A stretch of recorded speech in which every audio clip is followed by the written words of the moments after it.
Good morning, my people. How are you? Hope you had a restful night.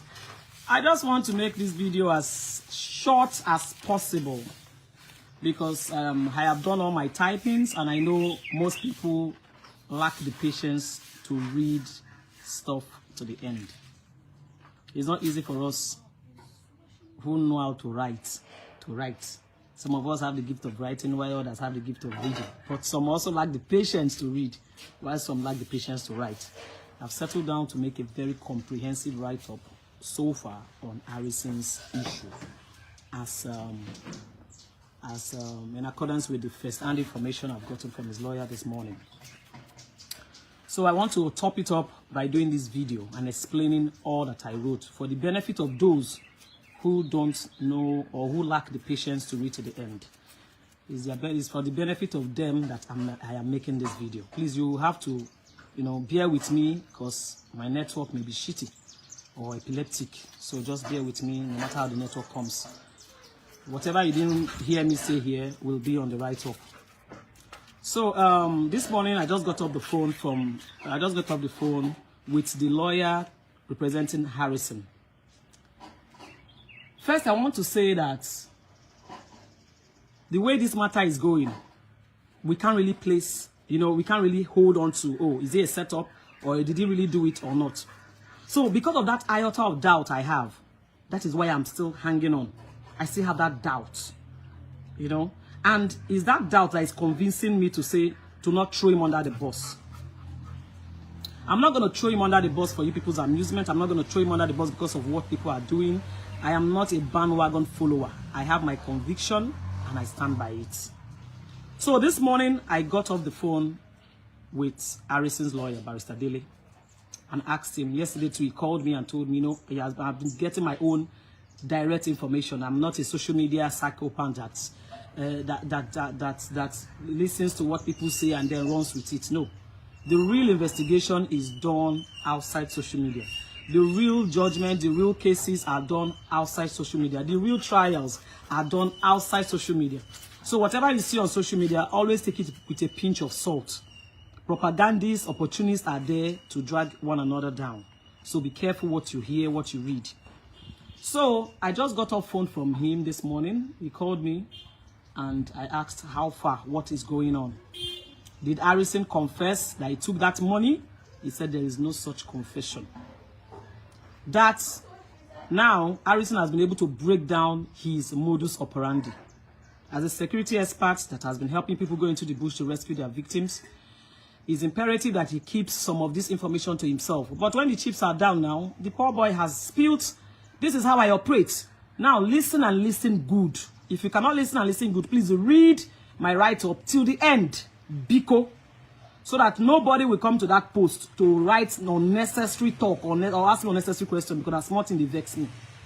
Read, comprehend before you drop your comments. Biko.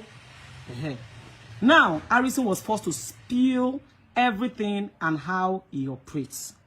He said in his confession, he said that when ransom money is given, they take out a huge sum from the ransom money and replace it with a prototype. A prototype is like fake cash. And replace it with a prototype money. Because it's in that prototype money that you can easily attach a chip. You guys know how our Naira is now. Especially Naira that is going to be used to pay ransom. Usually weak. Chips cannot stay on it. So he places the chip, the tracking chip, on that prototype money. So a huge sum of the money is removed and replaced with a prototype that is fake cash, where they now put this chip on. It's on that chip that they can now, be able to catch, to track these people and catch. So according to him, it's not my testimony. According to him, that was done, and that was done in the presence of the family member who this family gave him to monitor him, arrange, and count the money. The guy was in the room when all these things were done. He said he didn't do it in presence of the family members because he doesn't know who is who. So they gave him one. He insisted that one person must be with him, and one person was there in the room with him when he was rearranging, counting, and doing his job. So the chip was placed And at midnight, they went into the bush to pay this ransom. Now, when they dropped the ransom, these bandits insisted that it's only the lady they will release. Now, come to think of it, what if the whole money was donated, was dropped, and still they gave him only one of the victims? So, when he dropped that ransom, only the pregnant woman was released to them. And there, he said what he noticed when he went to the bush was that they all wore masks, even though the weather or whatever, the day was dark. You know, they went at midnight. Everywhere was dark. They still wore masks. That's the ones he has been saying. They used to leave their face when it's time to, you know, do all these operations. That most of these bandits don't cover face, but this one they covered face from head to toe. They covered everywhere, so nobody can trace who they are. So when they released this woman to him, he went also in the company of other people also went to pay ransom. He went in their company. And when they released this woman to them, this man started begging, and he was calling on his younger brother to forgive him. That is his testimony. I wasn't there. He said, I'm just a third-party reporter. That he was calling on his younger brother to forgive him. Whatever I've done you in the life, please forgive me. Because he was thinking that they had come to release both of them, but they released only his wife. So he now started begging, crying, wailing that his younger brother should please forgive him for whatever he has done. He should please, don't, you know, save him. So he took the lady that he gave him and left, because he has already placed a chip in the money that was given to these people. So he took the lady and left. In the morning, they say after operation, they go to the police to report. So they now went to the police station and reported. It was while they were there that they got information that the money was not complete. Guess who made that got that first-hand information? The same younger brother this man was begging. Was the one that called and said that the money Harrison submitted to these people is not complete. So the police, and you know, he went in the company of one of their family members, who also has been with him for this operation. So the guy brought it to the notice of the police people, and they started asking him, the money no complete. Him at first was trying to like hold on to his confidentiality, because he knows how he operates. He was trying not to tell them, oh yes, this is how it is. But when they kept pressing and pressing, he said, okay, please, this is what I do. You guys called me in to assist. I was on my own. You called me to assist, and I came here to assist. Allow me to do my job. This is how I work. This is how I work. They insisted. You go bring the money, blah, blah, blah. The next day, they don't they one way to beat them. Now I said, Mona, wait, man, go bring on a money come. I didn't take the money for my personal gain. After all, it's not in my account. I kept it aside and replaced it with the prototype, which I will, though it's just now he's talking about the prototype, which I was also going to give back to the family after the successful operation and the recovery has been made. You can go to his wall and verify how he has been operating. Whether it is fake or not, we don't know. So he told them that, and then they told him to go and bring the money. So he went to his room on his own. Now only him waka go the hotel room, brought the money and gave to the police people. He was the one that brought the money and gave them. But because the bad blood is already there, they don't already agitate. You know, the police advised him to leave his car and just enter transport and go. So him and his teammates left their car. He went with his teammates. Him and his teammates decided to leave his truck at the police station. Not that they impounded it or they seized it. No, only him keep him, because investigation was still going to be on. And he took a public transport back to his town. He left the town for them that night. He gave them that money before he left. So when it was now online, and he begged them not to go online yet until this man is released, that they should not expose anything first, that he's still working and he's willing to finish the job he was called to do. So, but before we knew what was happening, they've already gone online to start dragging him, and the dragging started. Harrison steal money, Harrison steal money, Harrison steal money. Why he steal the money, you don't know. Whether he steal the money, we don't know. The reason for him to remove the money, we don't know.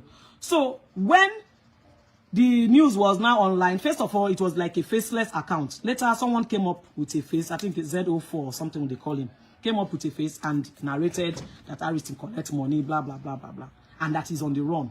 So I called Harrison. I said, Harrison, hey, waiting are they here? He tell me, sis, no be waiting you think. This is how I work, this is how I work. I said, well, first of all, they said you're on the run. You have to drop a rebuttal. You have to say your own part of the story, because if you don't talk, they will believe that true, you are on the run. So you have to tell them, even though you don't see everything as it's supposed to be online, keep some confidential information to yourself. But come online and tell them, look, this is me, oh, this is what happened, though. Even though you don't go into the depth of what really happened. Just say something and let it not look as if you are running. And he came online and did that. Though we said his rebuttal, his video was watery. He's watery because he saved some information for himself. He cannot bring everything out in public. So he did his rebuttal, though watery. But he did a rebuttal to say, look, I didn't steal this money. I did not remove this money for my personal gain. And my car was not impounded. My car was, it was me that left my car in the town and left with a transport and left with transport fare, public transport, because these people were already threatening me. So, and that investigation will still be on. He will still go back to the police station for more information, investigation, which he did. They said his rebuttal was not good enough. They said attacking. My dear, investigations are done outside social media. So whatever he has said, let's take it until the police and the court has decided without, with this thing. So when he now left, the next day, he went to see the commissioner, I think the Delta State Commissioner of Police, and who told him to go to the police station. And, if your clear conscience will not, if you have a clear conscience, why are you running? Why should you not, go and report to the right authority? Delta State does not have the jurisdiction to handle it. So he drove himself, only him, Waka go State CID. He went to the State CID in Edo State because this thing happened in Auchi. And Auchi is under the State CID of Edo State. So he went there and went to see the commissioner. Though it wasn't palatable because he and the commissioner has already had their own bad blood before in the past. So he went to report, this is how it happened and all that. So, but they were not friendly with him. They were attacked. You know what? This thing it does is it will bring bickering, it will bring bitterness, it will bring some level of jealousy and all that. But that's okay. So it wasn't really palatable for him over there and everything. And then they brought out Joe Diauchi as the Diauchi policeman forwarded the money. And they made him look like he was handing the money over to them, and they snapped him just to ridicule him. This is the money he has returned 2 days ago, a day before. This is the money he has returned 48 hours before. Now they are making him hand over the money as if he's just handing over the money yesterday. And the picture and everything they snapped went viral. All these things they are doing is just for social media amusement. But that is their business. Now, after that, they prepared a warrant. They prepared a warrant and said he should sign it. In that warrant, they said it was them that came into his room and recovered the money. He said, no, now, mommy carried it in my hand. They carried the money, can't give you now. I was trying to explain to you how I work. I can't give the kidnappers everything. I took out of it and replaced it with fake money, where I can put the chip for tracking. When I explain, you say you don't want, my explanation is not good enough that I'm a thief, I should go and bring the money. I brought out the money and gave to you people. Now you are not saying that I should sign warrant that it was you people that recovered it from me. How? Not be me bring the money. And that caused argument, and his lawyer vehemently refused that someone is at the gate, and his lawyer vehemently refused that he will sign that warrant that is coming 48 hours after he has submitted the money. Only him using leg, Okago police station, nobody arrested him. He went there for further investigation and interrogation. Only him using hand returned the money. So why should he be signing a warrant that they recover the money from him? So that he refused to do, and they locked him up in the cell. Fine. What are that? Open now. Let him walk. That is powers that be, tussle, competition, tussle, and everything. Whatever it is, a man is still in the custody of the bandits. Can we all focus on releasing that person first? Can the police just do their job? Can the security agencies just do their job and leave a civilian out of this? Now, the money you are arguing about has been submitted. What else? He's in the police cell. Now, they tried using this 14 days remand to remand him in prison for 14 days and all that. It did not fly. So, there was no remand. Like the propagandists. Like propagandists are already flying on the internet that he was remanded. He was not remanded. He's just in the police cell. Which anything can happen. His lawyer, he still has a good lawyer who can... Good morning, my dear. He still has a good lawyer who can help him come out of it. Now, the Harrison... still thinking that his heart is like how other people's heart is. He's still offering to go and help them. That look, you can see the chip is still on. That this chip is still on. That these people are still, you still can see the location of these people because the chip was placed in that ransom money. That this chip is still on. Look at it, can see where they are. Can he just assist them? And instead of them talking about how he can assist to get these people, they are focusing on him and the 5.4 million naira, which has been returned. Now, my fear is, should he still go into that bush with these people? Do we still trust that they won't harm him? I'm afraid for him. But if, in all of this, I would just advise that if they are going to charge the matter to court, let them charge the matter to court, and then let us find out who is guilty and who is not guilty. So is it still offering to say, look, I know where these people, I can see it, the chip is still there, they are still with the money, they've not discovered the chip yet or destroyed it. Can we just go and, their own is, Harrison should be in the cell, Harrison belittles them, Harrison takes all the glory, Harrison this, Harrison did that. See, whatever you do in life, pray God for the spirit of discernment. If he had the spirit of discernment and the still small voice of the Holy Spirit talking to him, he will know that this operation was a no-no. He would have focused on Delta State. Harrison has helped my state in so many ways. I may be sticking out my neck for him despite his ugly shortcomings in the past. But I believe that sinners repent. Sinners do repent. People still, no matter how bad they are, may still have an atom of good in them. One time I had a secretary who was not good with money. His shortcomings was money. I set him up many times and he fell. Sometimes he even steal money from my handbag. And I'll tell him, I'll call his name and say, I keep 10,000 for my handbag, now 7,000. And now I give the handbag, now you go keep for office. What happened? Mommy, sorry, I took it. He was not good with money. So what I did, I knew how to follow him. But he was not a bad boy. Send him on any errand. He don't deliver. Tell him to do anything. This guy will stick. When I was doing election petitions that year, I leave office by 4 a.m. My secretary will stay with me till after my drafting, photocopying, assembling and everything. This boy will walk like a horse. But when it comes to him handling money, he wasn't good with handling money. Will I throw him away because he's clept? He's not good with money. What about the other good things he does for me? Why should I throw him? What if he's my son? Will I throw him away? I kept him close. I kept monitoring him. All I do is that if I want to send him an errand, I'll ask him, sure you have your ATM? He say yes. I will forward the money to his account ATM so that he will use his ATM to buy whatever or deliver what I want him to do. There are ways you handle people who have their own shortcomings, who have their own flaws, who have their own poison. If you know someone is not good with money, there's a way you handle them. But don't write them off that they are bad and evil people when they still have atom of good in them. On that note, I am still standing with Harrison until a court of competent jurisdiction tells me or declares him guilty as charged. As long as I am, as this matter, because my argument is this issue is issued based. I'm not looking at the past. Whatever he has done in the past, that is between him and his God. But still, all those things he has done in the past, I have not seen anybody bring out a judgment of court calling him a criminal. I have not seen anybody who took him to court for false donation or something. If he did that to me, if I donated money for maybe his kidney failure or whatever, and I later find out is false, I will drag him to return my money. Did Harrison in any way or in the past refunded money that you guys claim he stole? I'm not trying to whitewash him, or I don't care. Everybody has their pitfalls. But on this issue, there is more to it that meets the eye. And that is where I'm basing my argument on. Whatever Harrison I've done in the past, I am not going to look into that. I am looking at this issue and making my argument issued based. On this one, there is still iota of innocence. And that iota of innocence is what I'm hanging on until a court of competent jurisdiction declares him guilty. Please, please, please, let us cut this guy some slack. Let us give him some benefit of doubt. That is all I am pleading. Please.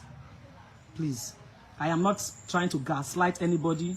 I am not forcing you to buy my opinion. I'm not forcing you to buy the story. But my duty there is that since I have stuck out my neck for him on this issue, I will stick out my neck till the end. And if at the end it is shown that Harrison was actually guilty, I will also come and apologize to you all. I owe you that. I owe you that explanation. I owe you to tell you any information I get. As long as I have seen this information this morning or I've heard this information, I think though I've not said everything, I've come to just drop the little I can. on this issue. So make of it what you want, judge me what you want, call me any names. Your blackmail, your guilt tripping doesn't have anything to do with me. On this issue, I will still stand with Harrison until his guilt is proven beyond reasonable doubt. Thank you, and God bless.